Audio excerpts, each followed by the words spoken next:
Have you ever heard someone start to get close to you and share something with you and then apologize? Have you ever heard someone start talking about their spiritual life and then apologize by saying, "Oh, that probably sounds kind of woo-woo"?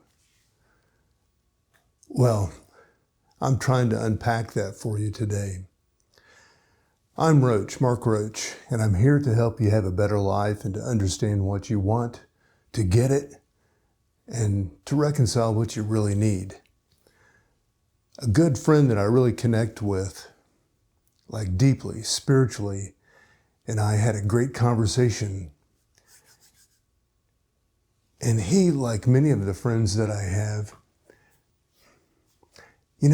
I just noticed people make apologies now and then when they recognize that we're getting closer.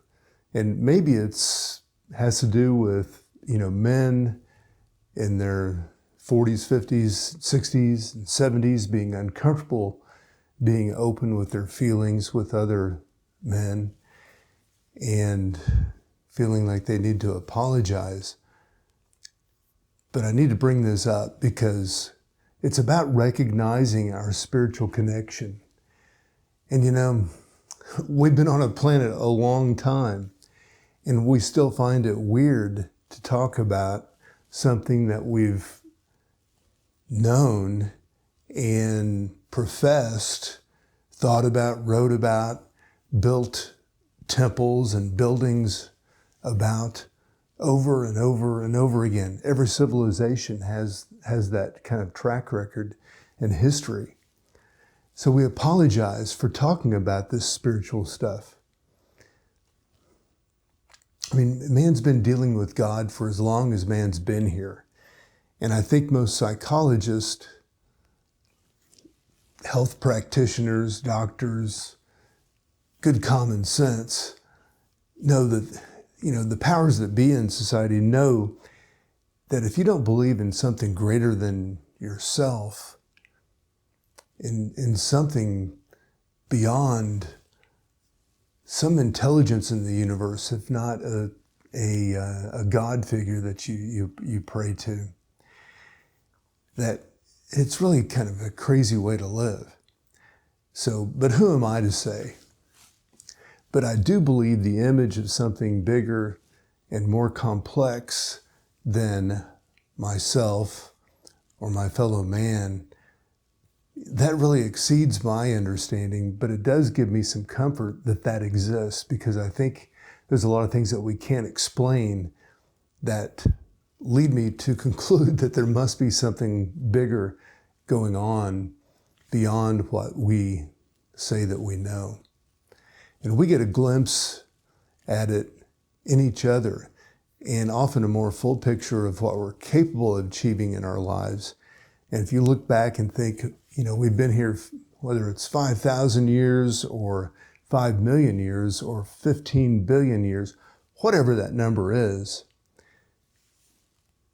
we're learning better how to watch and observe and remember who we are, see ourselves, and use technology better to really understand that we're replicating a lot of things over and over as human beings, and maybe we can do better.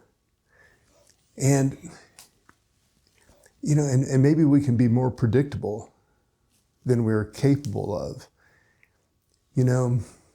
of doing that on our own. So that said, if God was looking down, I think he'd probably look as if we're kind of arrogant and thinking, oh yeah, we've got it all figured out. But he probably looks at it like, they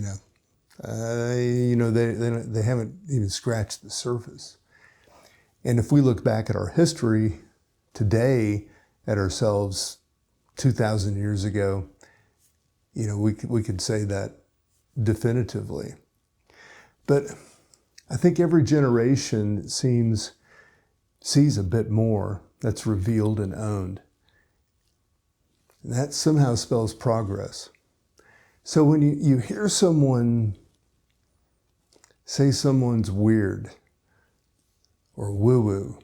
Consider that they're reflecting on some kind of rigid or maybe some kind of old school, old generation judgment or rule that they're applying to today that's really evading connecting with each other in the moment, in the now.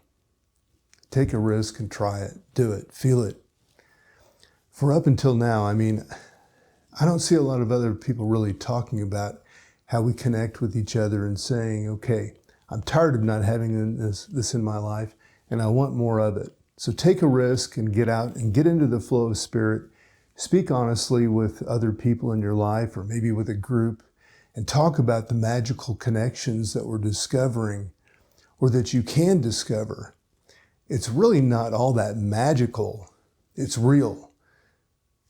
And the more that we talk about it and make it real and tangible, then the more often we're going to find that it's accessible to us.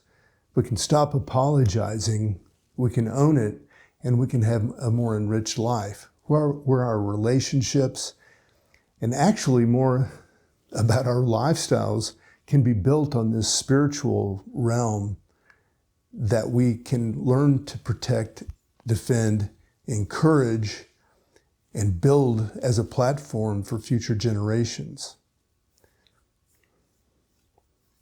Build upon it for our lives. Count on it. These connections are real. And it does take a little bit of a risk to go to a new plateau, to a new platform. In the evolution of man, we haven't done that very well. And I'm challenging you, like I'm challenging myself, to do this every day. And our lives may just depend on this as we see AI and technology take off and start to repeat all of the things that a lot of us have identified with professionally and in the community as various roles are being captured by robots, and the patterns that we've inherited and acted out in our lives are being owned by mindless bots. I'm Roach, Mark Roach. All the best.